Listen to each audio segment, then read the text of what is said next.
There comes a time in your life when you'll look around and realize the love turned cold. The smiles disappeared. The people you once laughed with, they don't even look at you the same anymore. You start asking yourself, what did I do wrong? You replay the conversations, you examine your steps. You beg your soul for answers. But listen to me right now. It's not always about what you did. Sometimes it's about who you've become. The truth is, when you start rising, when you start evolving, when your spirit starts glowing differently, not everyone around you can handle that light. Some people loved you when you were broken, when you were lost, when you needed them. But the moment you find your power, the moment you stop begging for crumbs, the moment you step into your purpose, the hate shows up. Let me tell you something from the bottom of my heart. Their hate is not your failure, it's confirmation of your growth. It's a reflection of the battle going on inside them, not inside you. So don't shrink, don't apologize, don't stop, because the hate, the silence, the distance, it all has a deeper meaning, and today we're going to talk about it. There's a strange shift that happens when you begin to find your voice. At first, people celebrate you, they cheer for your healing, they applaud your breakthroughs, but the moment you begin to own your power, not borrow it, not apologize for it, that celebration turns to suspicion. They look at you different, not because you hurt them, but because you stop letting them lead your steps. You see, control is a quiet addiction in relationship. It hides behind love, behind concern, behind so-called advice. But the moment you stop following orders that were never yours to follow, suddenly you're the villain in someone else's story. And it stings, doesn't it? It hurts when the ones you gave the most to suddenly turn cold, all because you refuse to let them pull your strings. But that pain is proof that you're breaking free, proof that you're no longer for sale to people who only loved you when they could mold you. Remember this, people don't hate the real you. They hate that the real you can no longer be tamed, boxed in, or silenced. What they hate is that your healing came without their permission, that you didn't ask them for approval to grow, that you finally started saying no and didn't explain why, that you chose peace over pleasing, that you chose boundaries over begging. See, they were never afraid of your weakness. They were afraid of your strength, because your strength meant they no longer had leverage. You started standing up straighter, talking clearer, smiling without guilt. And that power you walked into, it terrified the people who once sat at the control panel of your life. They used to push your buttons and watch you break.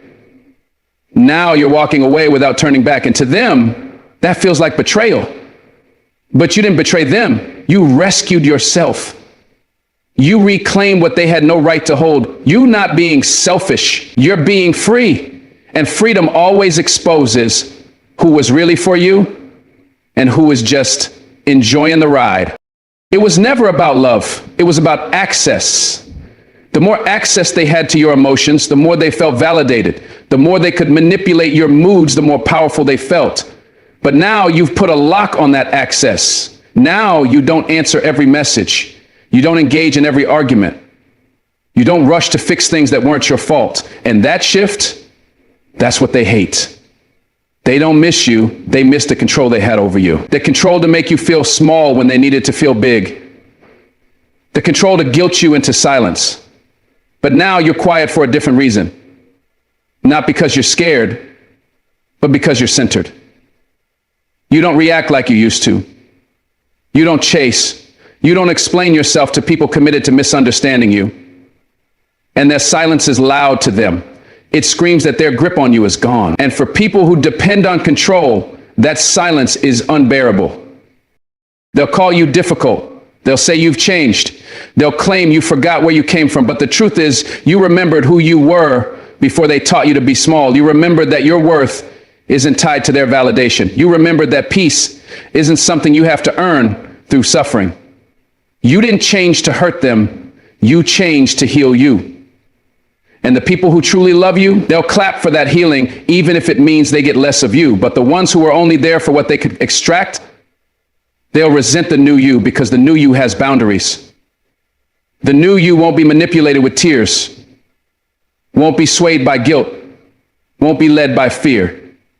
And that's where the hate creeps in. Not because you wronged them, but because you finally started doing right by yourself. You see, the hate is not a reflection of your flaws. It's a reaction to your freedom. And I know it still hurts. It hurts when someone flips on you without warning, when someone you trusted suddenly turns bitter, cold, distant. It makes you question yourself. Did I do something wrong, you ask? But let me speak to your soul. No, you didn't do anything wrong. You just stopped playing a role you outgrew. You stopped apologizing for being whole. And now their comfort zone feels threatened because your light doesn't just shine, it reveals. And what it reveals is uncomfortable. It reveals their insecurities, their inability to change, their need for control. They can't say it out loud, so instead they criticize your growth. They mock your confidence. They twist your words. But all that noise, that's fear talking. That's envy. That's the voice of someone who wishes they could change like you did, but doesn't have the courage to. Some people build their identity on being needed. The moment you stop needing them, they feel like they've lost their place in your life. But what they don't realize is you never needed their control, you needed connection.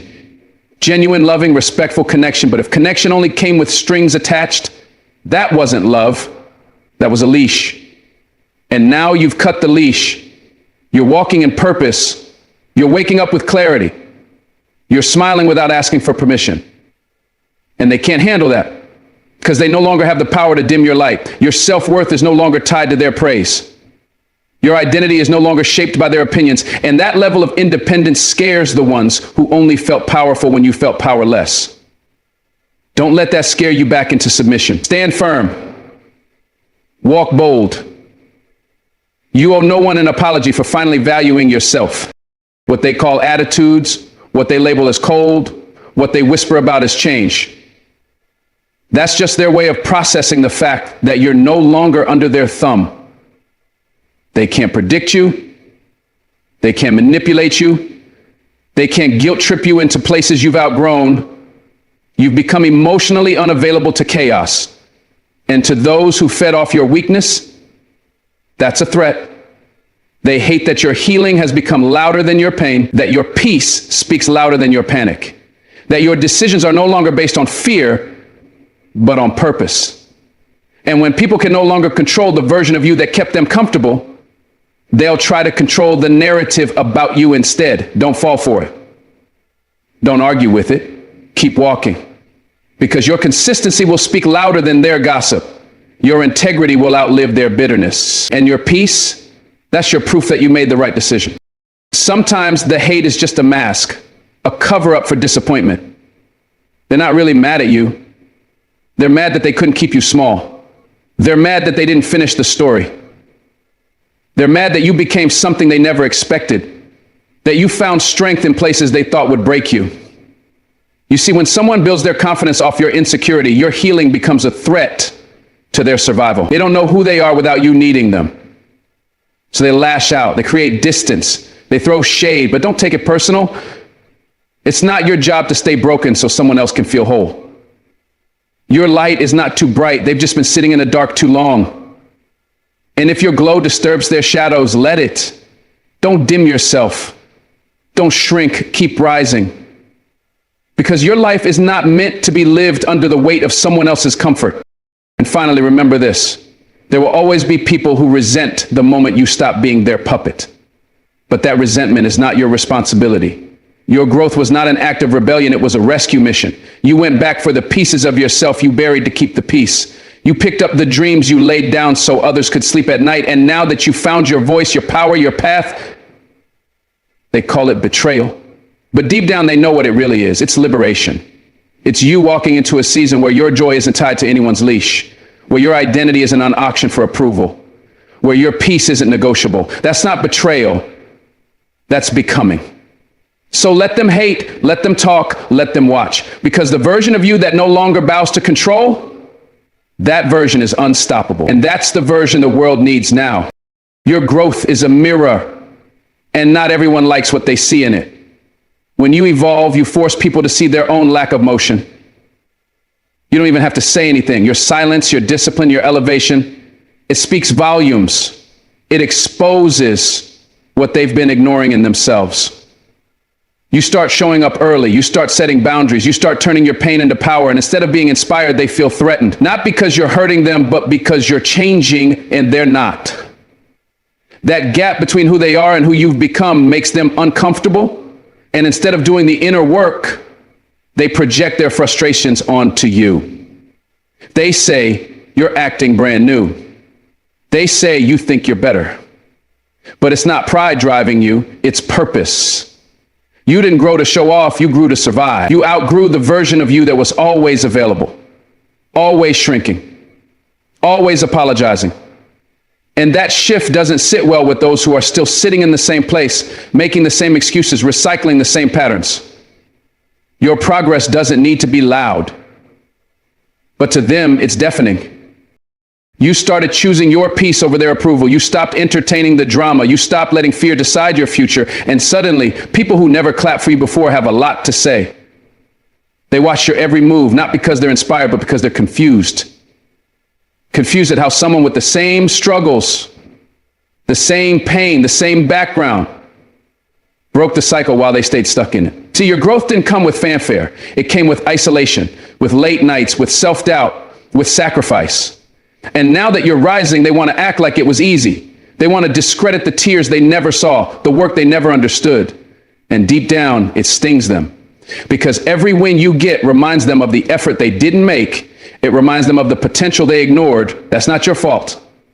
But it becomes your burden when they turn their envy into bitterness. They stop calling, they stop supporting. Not because you changed, but because you dared to do what they were too afraid to. You walked away from the same comfort zone they're still stuck in. And now they whisper about you like you betrayed something sacred. But what they don't realize is you didn't betray anyone. You just refused to stay in a place that kept you small. And when you rise, you reveal. You reveal the habits they've been protecting, the laziness they've been defending, the fears they've been masking. That's why your presence suddenly feels like a problem to them. It's not because you're doing anything wrong. It's because your very existence makes them question everything they've settled for.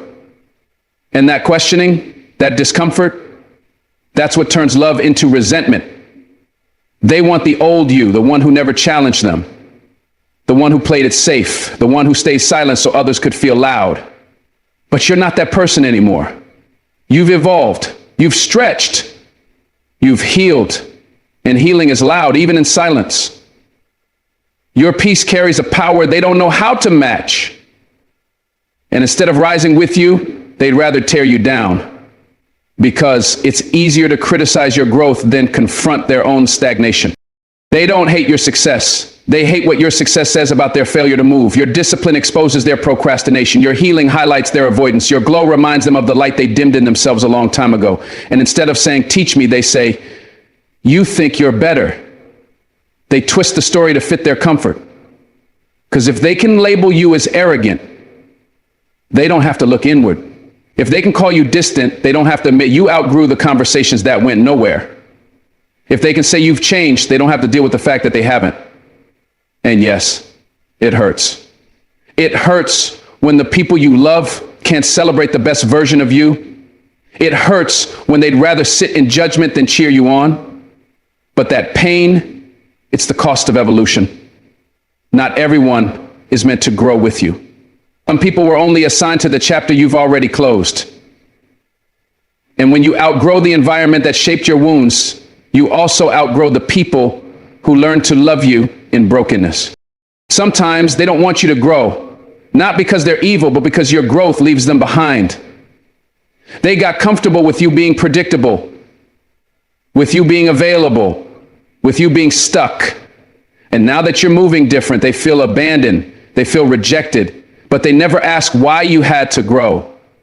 They never ask what it took for you to choose healing over habits, what it cost you to choose growth over greed. They don't see the nights you cried yourself into clarity, the moments you had to forgive people who never apologized, the seasons you had to walk alone, misunderstood, mislabeled, and now that your fruit is showing, they judge the tree, but they never studied the roots. Never studied the storm you survived. Never saw the pruning it took to become this version of you. That's why you can't let their opinion distract you. They weren't there in your desert, so they don't get to define your promised land. Their comfort is not your assignment. Your growth is not up for debate. Growth isn't glamorous. It's gritty. It's losing friends without explanation. It's outgrowing conversations you once enjoyed. It's sitting at tables and realizing you no longer fit. It's having to dim your excitement so others don't feel insecure. And yet you keep rising, you keep healing, you keep moving forward, even when it feels lonely. And that movement, that scares people who've been standing still for years. It forces them to confront questions they've been avoiding. Why haven't I changed? What am I still clinging to? What am I afraid of? But instead of digging into those questions, they turn on you. They make you the problem. Because blaming you is easier than facing themselves. And in their eyes, you're no longer familiar. You're no longer controllable. You're no longer digestible. You're unpredictable now, free now, powerful now, and power in the hands of someone who once bowed low. That's intimidating to people who built their confidence on your brokenness. They don't talk about the hours you spent in silence healing from things no one knew about. They don't see the discipline behind the scenes, the sacrifices, the choices, the nights you wanted to quit but didn't. All they see is the outcome, and they compare it to their inactivity, and it burns. Because deep down they know they could have changed too. But they didn't, not because they couldn't, but because they wouldn't. And now your life stands as a living testimony to what's possible. That's why they avoid you. That's why they downplay your progress. That's why they question your motives. Because it's easier to attack the messenger than receive the message. And your life is the message. Every step you take forward reminds them of the steps they never took. Every door you walk through reminds them of the ones they never knocked on. You don't have to speak it, your presence preaches it. You are proof that pain doesn't have to be a prison, that cycles can be broken, that comfort zones are just cages with soft walls. And still you rise. Even with the shade, even with the side eyes, even with the subtle comments meant to knock you off center, you keep growing. Not out of spite, but out of necessity. Because you finally realize that staying small doesn't make others feel more whole. It just keeps you empty. You realize that your growth is not a betrayal. It's a breakthrough. And anyone who feels attacked by your healing was benefiting from your brokenness. Let that sink in. Because people who love you don't fear your change, they support it. People who love you don't compete with your progress, they celebrate it. But when people are committed to being stuck, your momentum feels like rejection. And you can't carry that guilt. You can't shrink to make others feel safe. You weren't created to be average just so someone else could feel superior. You've got a calling, a light, a fire. And it's not meant to be caged by someone else's. So keep going. Keep healing.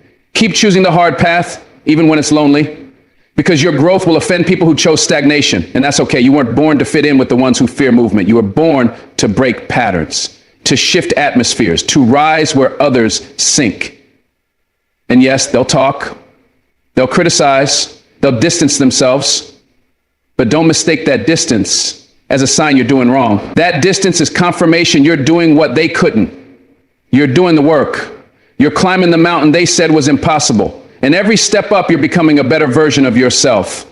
Don't look down. Don't apologize. Don't stop. Because someone out there is watching your journey and realizing they can grow too. Your growth isn't just for you. It's a beacon. And while some may resent it, others will rise because of it. Keep being that light. When someone lashes out, criticizes, or tries to tear you down for no clear reason, it's often not about you. It's about them. People who haven't dealt with their own pain tend to project that pain onto others. It's a psychological reflex. Instead of sitting with their own wounds, they try to make others feel what they don't want to acknowledge. That's why you'll find yourself confused when someone gets angry at your happiness or uncomfortable with your peace. Your presence doesn't hurt them, what you represent does. You might symbolize the healing they haven't pursued, the confidence they don't have, or the freedom they never claimed. So rather than face their own inadequacies, they make you the target. It's easier to criticize than to confront the pain inside. That's why they attack your light, because it reveals their darkness. They mock your progress because it highlights their stagnation. And when you try to understand or help them, they might even twist it and accuse you of being arrogant or fake. Don't fall into the trap of internalizing their bitterness. It's not your fault they're hurting, and it's not your job to carry the burden of their unresolved issues. Protect your peace. Their pain is theirs to fix. It can be disorienting when someone close to you starts acting differently just because you're doing better. At first, you might think you've done something wrong. You'll start replaying conversations in your head, overanalyzing your tone, your words, your actions, anything to explain their shift. But the truth is, you didn't hurt them. You just triggered something in them. People who haven't healed often see your growth as a mirror they can't avoid. They see you shining and it reminds them of the light they've abandoned within themselves. They see you succeeding and it pokes at the belief they hold that life never works out for them. So instead of being happy for you, they find ways to undermine or dismiss your progress. They'll say you've changed, but really they're mad you're not staying small. They'll say you're selfish, but really they resent your boundaries. They'll say you're acting different, but what they mean is you're not tolerating their emotional projection anymore. You don't need to shrink to make them feel comfortable. If your light makes someone uncomfortable, it says more about the shadows they've yet to face than it does about anything you're doing wrong. You'll notice that the people who project the most pain are often the loudest in their judgments. They criticize what they don't understand and attack what they secretly desire. They might call you too emotional, too ambitious, too sensitive, too confident, not because you are, but because they aren't. Your traits highlight the areas they've neglected in themselves. And rather than work on their own healing, they try to invalidate your wholeness. It's not personal, it's protective. They use judgment as a shield. If they can discredit you, they don't have to look inward. If they can make you question yourself, they don't have to confront their own emptiness. They'll talk behind your back, roll their eyes at your progress, and even mock your joy, not because you deserve it, but because it challenges the lies they tell themselves. Lies like people like me don't succeed, or being vulnerable is weak, or no one really changes. Your life disproves those beliefs, so instead of expanding their mindset, they attack yours. Recognize it for what it is: a defense mechanism. Their projection is not your reality. Don't absorb their pain. You're not their scapegoat, and you're not responsible for the healing they refuse to do. Sometimes people aren't mad at you. They're mad at what you remind them of. You remind them of missed chances, lost dreams, or the courage they never built. You remind them that healing is possible, and that's terrifying for someone still clinging to their wounds.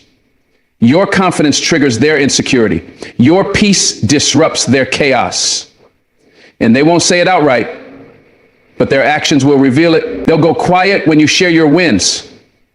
They'll find flaws in your decisions. They'll downplay your growth with passive-aggressive comments. They're not just being critical. They're bleeding on you from wounds you didn't cause. The pain they carry distorts their vision. So they see your strength as a threat instead of an inspiration.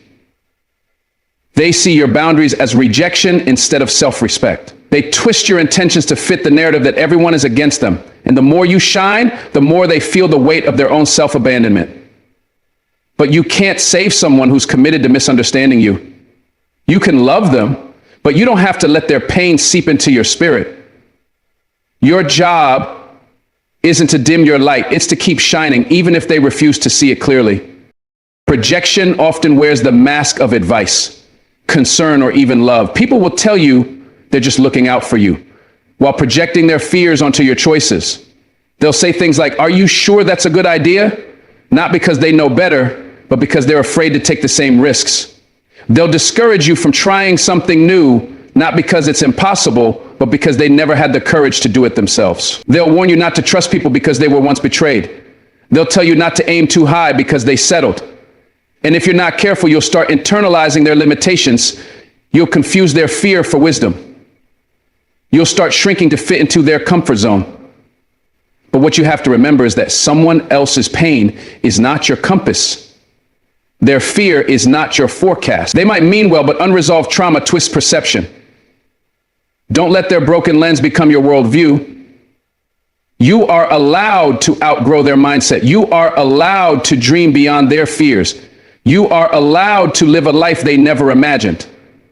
Their pain is real, but it doesn't get to dictate your direction. One of the clearest signs of projection is when someone overreacts to something small. You say no politely, and they act like you've rejected their entire being. You express a boundary, and suddenly you're labeled toxic. This isn't about your behavior. It's about their unresolved pain being triggered. Your no brings back every abandonment they never healed from. Your strength reminds them of times they felt powerless. And rather than reflect, they react. They inflate the moment, twist the story, and cast you as the villain. Not because you are, but because they need someone to carry the blame. It's easier for them to be the victim than to take responsibility. That's how projection works. It shifts the emotional burden onto you so they can avoid carrying it themselves. But don't let their emotional dumping become your emotional diet. You don't have to take on their anger, their bitterness, or their story. You can stand firm in your truth, even when it's misunderstood. You can stay kind without becoming a sponge for someone else's pain. Protecting your peace doesn't make you cold. It makes you conscious. And consciousness is what separates emotional maturity from emotional projection. The most heartbreaking part of dealing with projection is when it comes from people you care about deeply. Family, friends, partners, people you once felt safe with. It hurts to realize that their love had conditions shaped by their own pain. You begin to see how their unresolved wounds have been spilling into the relationship for years.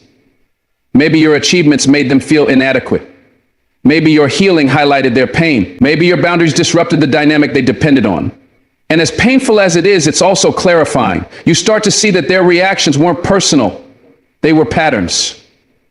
Patterns rooted in childhood trauma, unspoken insecurities, or unmet needs. It's not about blaming them. It's about understanding them without carrying them. You can hold compassion in one hand and boundaries in the other. You can love people and still refuse to be their emotional punching bag.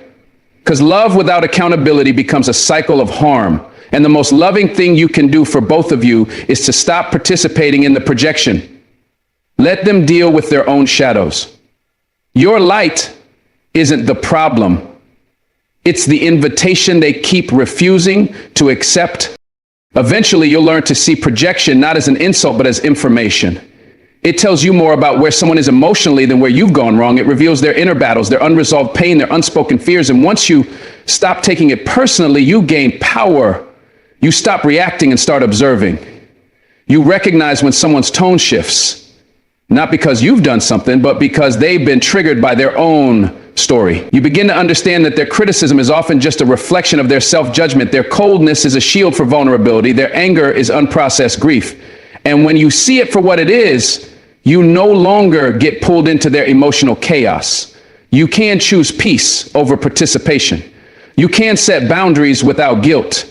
You can walk away from arguments designed to make you feel small. That's not detachment, it's discernment.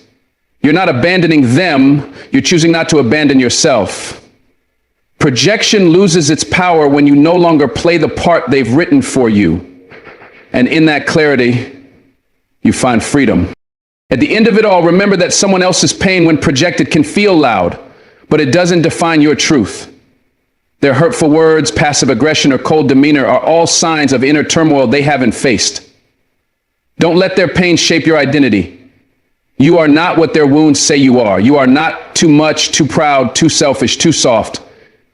You're simply becoming more of who you truly are, and that threatens the part of them still pretending. Let them wrestle with their pain. It's not your job to fix what you didn't break.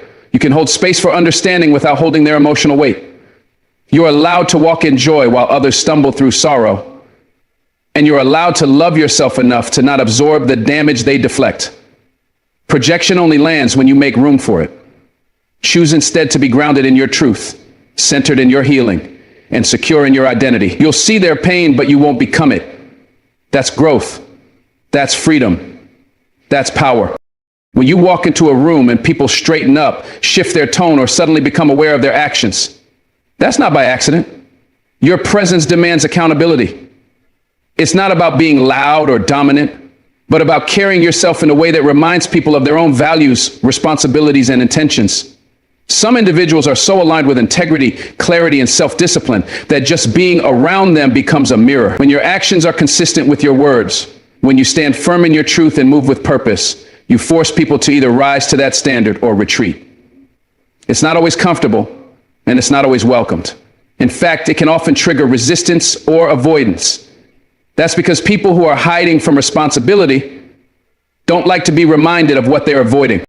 They don't like to be confronted with someone who is fully engaged in the work they keep postponing. Your consistency exposes their inconsistency. Your strength reveals their weakness. Your focus highlights their distractions. This isn't arrogance and it's not judgment, it's simply a reflection. Your energy can't be faked, and those who are out of alignment with themselves will always feel uneasy around someone who is in alignment. When people realize they can't manipulate you, when they see that you won't entertain gossip, drama, or excuses, they start to treat you differently. Some will respect it, others will resent it, but everyone will notice it. That's the power of your presence. You become a boundary without speaking. You become a standard without setting rules. People know they can't just come to you with nonsense because they've learned you won't co-sign their mess. They know you won't sugarcoat the truth or play along with lies. And so when you show up, they adjust. They either match the frequency or remove themselves. Your presence silently challenges people to check themselves, to reflect, to be better. It makes them think before they speak, act, or complain. Not because you're intimidating, but because you represent something solid in a world full of instability. You've chosen growth, and that choice comes with a cost. It demands that others confront their own stagnation. That's why some people disappear from your life the moment you start evolving. It's not personal, it's spiritual. Your elevation creates discomfort for those who prefer comfort over progress. The truth is, not everyone can handle being around someone who holds themselves accountable. When you no longer tolerate mediocrity, chaos, or passive behavior, you naturally expose who's been surviving off those patterns. Your presence becomes a disruptor. It dismantles illusions. And that's uncomfortable for those who have built their identities around avoidance, excuses, or blaming others. You don't even have to say anything directly. Just the way you move through life, focused, intentional, grounded, creates a silent expectation. You become proof that it's possible to live differently, that it's possible to take control, take ownership, and live with purpose. And some people aren't ready for that kind of truth. They'd rather remain in denial. They'd rather be surrounded by others who reinforce their comfort zones. So they'll pull away from you, distance themselves, or try to diminish your light to justify their own shadows. But that's not your problem. Your only job is to keep showing up in your truth, keep doing the inner work, and keep being that presence that shifts the atmosphere without even trying. When you commit to growth and responsibility, you stop enabling others. You stop giving energy to conversations that go in circles. Stop entertaining excuses dressed up as reasons. And stop allowing people to dump their emotional baggage on you without taking ownership. That shift can feel isolating at first. People may call you cold, distant, or self-centered. But it's not selfish, it's self-aware. You've learned the difference between helping someone grow and holding someone up while they refuse to move. There's a line between compassion and codependency, and your presence becomes that line. When you stop allowing others to drain you with their chaos, they'll accuse you of changing. And they're right, you have. You've changed for the better. You've chosen accountability over enabling. You've chosen peace over performance. You've chosen truth over comfort. And because of that, you've become a reflection of what they could be if they chose growth. That's powerful, but it's also confronting. Your presence doesn't just demand accountability from others. It also demands that you stay committed to your own growth, even when it gets uncomfortable. When you stop seeking external validation and start moving based on inner conviction, people notice. You stop people-pleasing.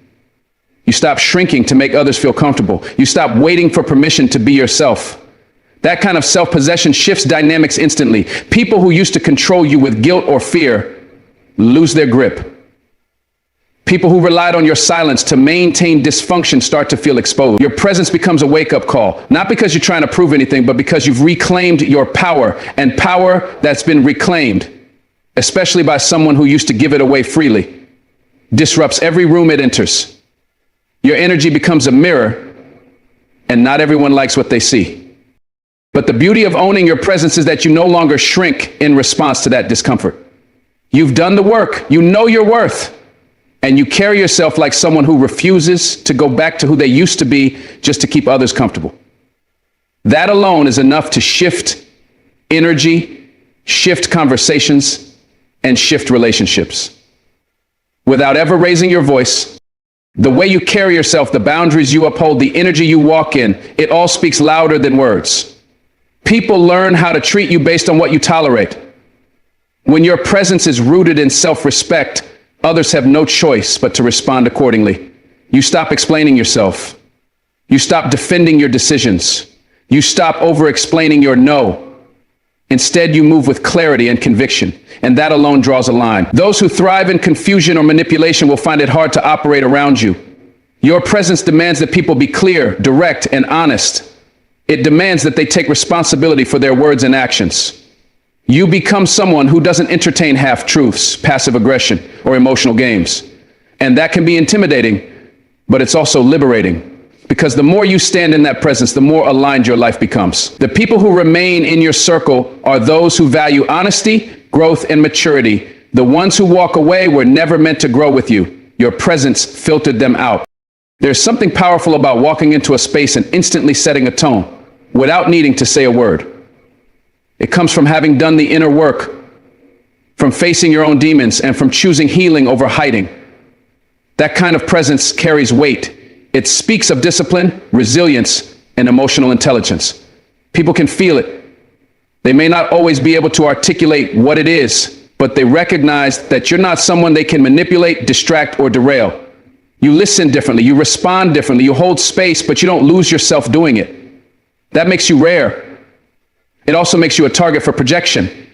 People may assume you think you're better than them, but that's their insecurity speaking, not your truth.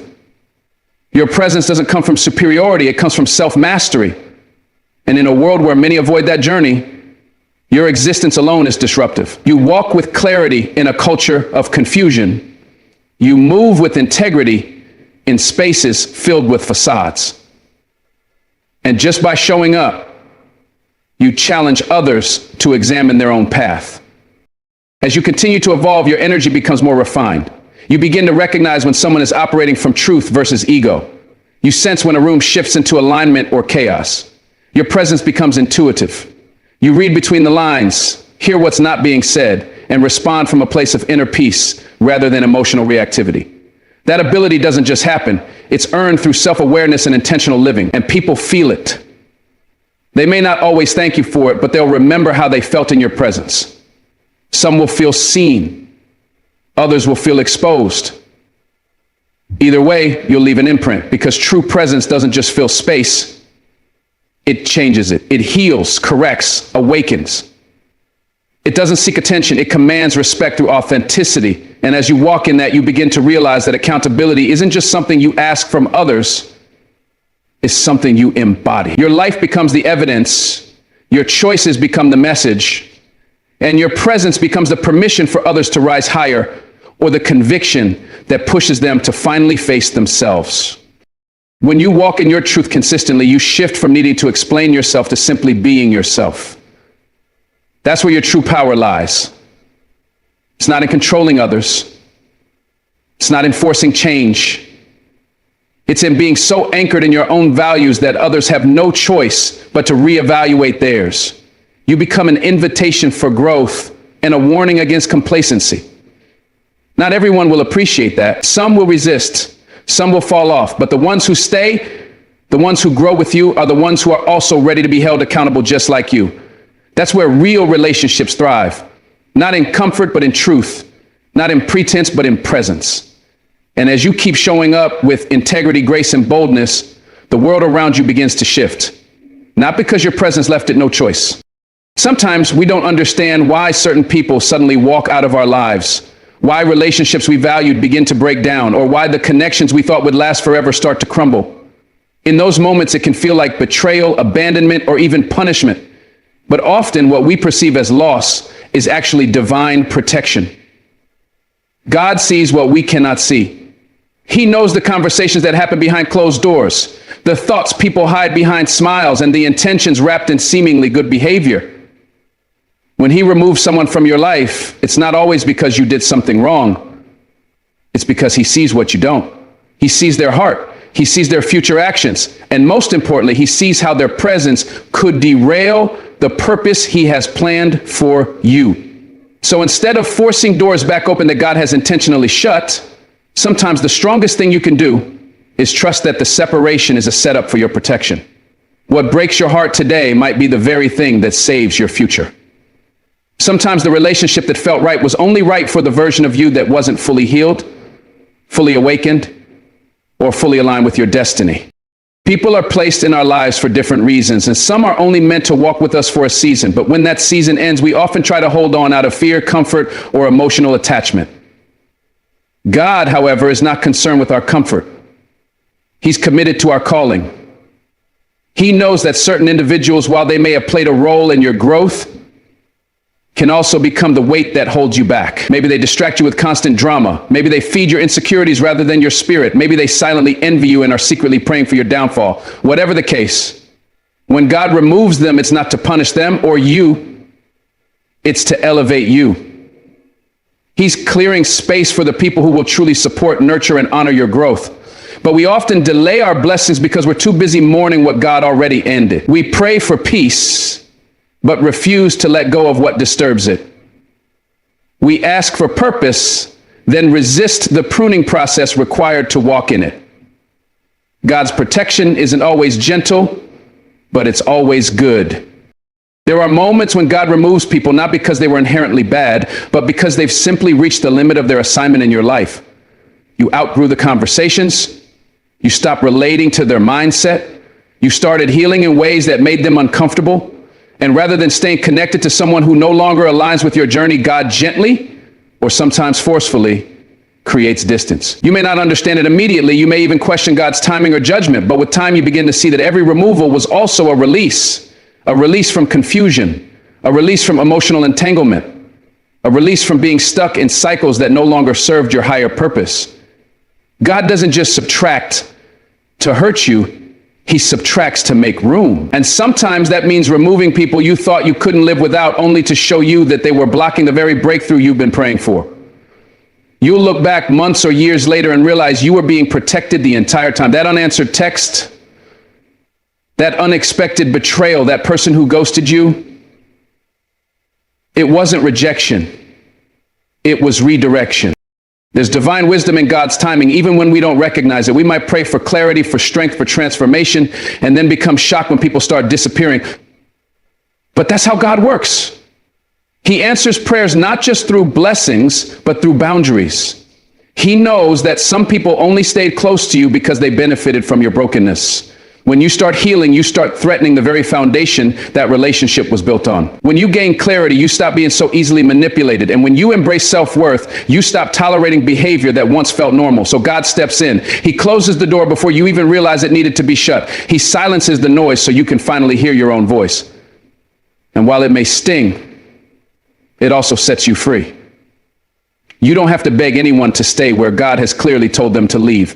You don't have to keep extending chances to people who misuse your kindness. God will make it clear if you're willing to trust Him over your emotions. Because what feels like loneliness today is often preparation for elevation tomorrow. It's important to remember that protection doesn't always feel protective in the moment. Sometimes it feels like heartbreak, like disappointment, like confusion. You wonder why God would let someone you loved hurt you. Why He didn't stop the betrayal. But what you don't see in real time is that the betrayal revealed what you refused to see. The heartbreak became the doorway to your healing, and the confusion gave birth to a deeper connection with God. He never promised that everyone you love would love you back in the same way. But He did promise to be near to the brokenhearted. And in that closeness, He reveals purpose. He teaches you to depend on Him, not on people. He strips away the distractions so you can rediscover your identity. And through that process, your discernment sharpens. Your spirit strengthens, your confidence returns. God doesn't remove people just to teach you about them. He removes them to teach you about yourself, to remind you that your peace, your value, and your destiny do not depend on anyone staying in your life. They depend on you aligning with His plan. We often think that forgiveness and release are the same thing, but they're not. You can forgive someone and still be divinely instructed to walk away. Some people are lessons, not lifelines. God isn't asking you to carry what He already delivered you from. When He removes someone, He's saying, you've learned what you needed to learn. Now it's time to grow beyond this connection. Yet many of us cling to what's familiar because we fear the unknown. We think that letting go means losing something important. But what we don't realize is that we're actually making room for the right people. The ones who will pour into you without draining you. The ones who can handle your growth without feeling threatened. The ones sent by God, not just convenient for the moment. But you won't receive those connections if you keep reattaching yourself to what God has already cut off. He removes people not out of cruelty, but out of compassion. He knows that your destiny can't be fulfilled if you keep circling the same emotional wilderness with the same people who keep wounding you. The truth is, spiritual growth often demands emotional separation. You can't heal in the same environment that hurt you, and God knows that. He loves you too much to let you stay stuck in places where your soul is suffocating. That's why he intervenes. That's why he allows the distance, the silence, the fallouts. Not because you're unworthy, but because you're being preserved. Think about it. How many times have you looked back and realized that a painful goodbye was actually the greatest blessing? That the loss made you stronger, wiser, and more connected to your purpose? That's the pattern. That's the protection. God will remove what threatens your peace, your focus, and your assignment, and he won't always give you the explanation up front. Sometimes all you get is the separation, but in that space, he will also give you clarity, healing, and vision. It's in the stillness after the storm that you realize who you are without the weight of people who were never meant to stay. And once you've tasted that freedom, you'll stop chasing what God has already removed. As painful as it is, separation is often God's way of sanctification. He's setting you apart. He's refining you. And part of that refinement is recognizing that not everyone can go where you're going. You're not being punished. You're being prepared. You're being strengthened for the next level of your calling, and that level demands a new level of discernment. Some connections were built on brokenness, on shared trauma, on insecurity. But now that you're healing, those connections don't fit anymore. They feel forced. They feel heavy. That's not a coincidence. It's a sign. God is signaling that it's time to rise. Time to elevate, time to surround yourself with people who see you, value you, and walk with you in purpose. And that might mean walking alone for a season. But don't mistake solitude for abandonment. Sometimes God isolates you so he can speak to you without interference, so he can pour into you without distraction. And so that when he finally sends the right people, you'll be ready, not needy. You'll welcome them from a place of wholeness, not desperation. And that's what divine protection is really about, preserving the version of you that's aligned with heaven's purpose, not just your emotions. Eventually, you'll come to see that God's removals are just as holy as his blessings, that the people who left, the relationships that ended, and the doors that closed were all a part of a greater plan. You'll stop resenting the endings and start recognizing the grace in them, because you'll realize that God was never trying to hurt you. He was trying to free you, to liberate you from false attachments, from toxic cycles, from stagnant situations. And in that freedom, you'll find your voice again. You'll find your strength again. You'll find your identity not in who stayed, but in who you became when you learned to stand alone with God. So when people exit your life unexpectedly, don't panic, pause, pray, trust. Because if God is removing them, he's protecting you. And if he's protecting you, it means there's something greater on the way. Something that aligns with your calling, honors your growth, and respects the purpose he placed within you. Let go. Not because you want to, but because you trust the one who knows the end from the beginning. In life, the people who leave us often create the deepest wounds, but those wounds are not without purpose. What may feel like a painful loss is often divine intervention, a way of shielding us from harm we didn't even see coming. God's love is protective, not passive. He removes people from your path not to break you down, but to build you up. When you ask him for peace, for purpose, for clarity, he may answer not by adding more to your life, but by subtracting what no longer serves you. Every closed door is not a punishment, but a blessing. Every exit isn't rejection, it's redirection. The people who couldn't stay were never meant to carry the weight of your destiny. Their removal is not evidence of your failure, but proof of your growth. Sometimes you have to lose what was familiar to find what's truly aligned with your soul. When God intervenes and takes someone out of your life, it's an act of divine mercy. He sees the future you don't, hears the conversations you can't, and feels the intentions hidden behind the smiles. That sudden silence, that unexpected fallout, it's his way of pulling you out of the fire before it burns you. It's not about being unloved, it's about being preserved. God won't let who you were hold hostage who you're becoming. And as you grow, as you heal, and as you transform, some connections simply won't survive the evolution. Let them go in peace. Not because you're bitter, but because you've outgrown the space they once held in your life. You don't need to fight for places you've outgrown. You just need to trust that God knows what he's doing. In that trust, you'll find peace. You'll stop begging for explanations and start walking in faith. You'll stop clinging to what was and begin preparing for what's ahead. When God removes someone, he always replaces what's lost with something greater, more aligned, more pure, more purposeful. You just have to be willing to let go of what's no longer meant for you. Don't let temporary emotions sabotage eternal progress. You're not being left behind, you're being lifted up. Sometimes God closes doors so loudly it shakes your entire world, but it's only because he's shifting you into a space where your gifts, your voice, and your calling can thrive.